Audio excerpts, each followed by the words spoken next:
ସେଦିନ ପୁନେଇ ତିଥିରେ କିଏ ତମେ ପ୍ରିୟ ଆସିଲ ହେ କୁହ, କିଏ ତମେ ପ୍ରିୟ ଆସିଲ ହେ କୁହ।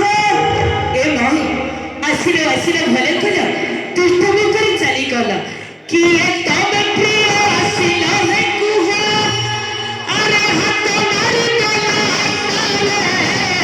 ସେଦିନ ରାତିରେ, ସେଦିନ ପୁନେଇ ତିଥିରେ, ସେଦିନ ରାତିରେ, ସେଦିନ ପୁନେଇ ତିଥିରେ। ରହି କୋଉଠି ହାତ ମାରିଲା? ଅଣ୍ଟାରେ ଅଣ୍ଟାରେ ଭାଇ ଅଣ୍ଟାରେ। ଅଣ୍ଟାରେ କିଏ କେବେ ହାତ ମାରନ୍ତି କି? ଆଉ କୋଉଠି ମାରନ୍ତି? ତ ମ୍ୟାଡାମ ଆମେ ଭଲ ଭାବେ ଗୀତ ଗାଇବେ। ଯଦି ଭୁଲ ହବ ପୁଣି ମ୍ୟାଡାମକୁ ଅଟକାଇବା। ଅଟକେଇ ତ ଠିକ ଅଛି। କାର ତମ ଛଟକା ଦେଖିବା। କିଏ ତମେ ପ୍ରିୟ ଆସିଲ ହେ କୁହ, କିଏ ତମେ ପ୍ରିୟ ଆସିଲ ହେ କୁହ, ଆରେ ହାତ ମାରିଦେଲ ଛାତିରେ ସେଦିନ ଚାନ୍ଦିନୀ ରାତିରେ, ସେଦିନ ପୁନେଇ ତିଥିରେ।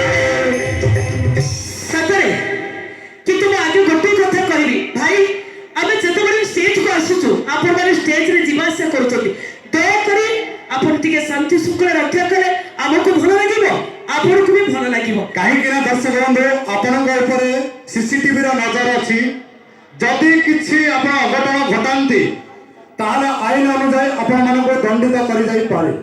ସେଥିପାଇଁ ଆପଣମାନଙ୍କୁ ଅନୁରୋଧ, ଦୟାକରି ଶାନ୍ତି ଶୃଙ୍ଖଳା ରଖି ଆମର ରଙ୍ଗାରଙ୍ଗ କାର୍ଯ୍ୟ ଉପଭୋଗ କରନ୍ତୁ। ମଣିଷ ମରିବ ସବୁଠୁ ସରିବ, ପ୍ରେମଠୁ ସରିବ ନାହିଁ। ମଣିଷ ମରିବ ସବୁଠୁ ସରିବ, ପ୍ରେମଠୁ ସରିବ ନାହିଁ। ସେଇ ପ୍ରେମ ହଜି ପାଗଳ କରିଛି ମୋ ଦର୍ଶକ ମାନଙ୍କୁ ଦେଖିବା ପାଇଁ। ହଁ ଦର୍ଶକ ବନ୍ଧୁ, ମୁଁ ମରିଗଲେ ମଶାଣି ଭୂଇଁରେ ଯଦି ବା ପାଉଁଶ ହୁଏ, ମୁଁ ମରିଗଲେ ମଶାଣି ଭୂଇଁରେ ଯଦି ବା ପାଉଁଶ ହୁଏ, ଗଗନ ପବନେ ଉଡ଼ି କହୁଥିବି ମୋ ଦର୍ଶକଙ୍କୁ ମୁଁ ଭଲ ପାଏ, ମୋ ଦର୍ଶକଙ୍କୁ ମୁଁ ଭଲ ପାଏ। ସତରେ ସେଥିପାଇଁ ମୁଁ କହୁଛି, ମୁଁ ଯେବେ ମରିବି ତୁମ ବଗିଚାରେ ଫୁଟିବି ଗୋଲାପ ହୋଇ, ମୁଁ ଯେବେ ମରିବି ତୁମ ବଗିଚାରେ ଫୁଟିବି ଗୋଲାପ ହୋଇ, ସେଇ ଗୋଲାପ କଲିଟି ତୋଳୁଥିବ ପକେଟରେ ଖସିବା ପାଇଁ। ଭାଇ ଗୋଲାପ ଫୁଲର ଜନ୍ମ ତ କେବଳ ଉପହାର ଦେବା ପାଇଁ, ଭାଇ ଗୋଲାପ ଫୁଲର ଜନ୍ମ ତ କେବଳ ଉପହାର ଦେବା ପାଇଁ।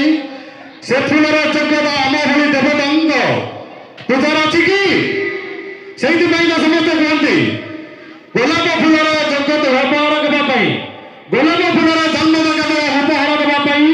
ସେ ଫୁଲର ଯୋଗ୍ୟତା ଆମ ଭଳି ଦେବତା କାର୍ଯ୍ୟରେ ଲାଗିବା ନାହିଁ। ଠିକ ଅଛି, ଆଗକୁ ଆଗକୁ ଆହୁରି ଯିବା। ତା ପୂର୍ବରୁ ଆମର